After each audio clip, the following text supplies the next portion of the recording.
Assalamualaikum dan salam sejahtera buat penonton Kisah Semasa TV.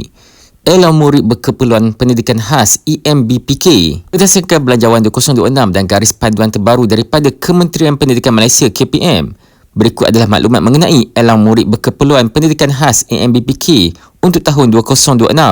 Kadar bayaran sebanyak RM150 sebulan. Jumlah bayaran untuk setahun adalah sebanyak RM1,800.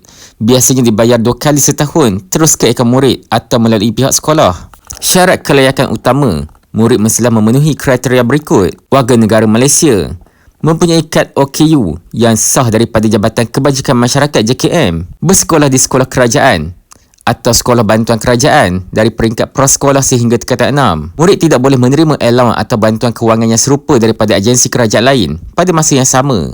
Cara permohonan melalui sekolah. Permohonan biasanya dilakukan melalui pihak pengurusan sekolah masing-masing menggunakan borang permohonan EMBPK yang disediakan.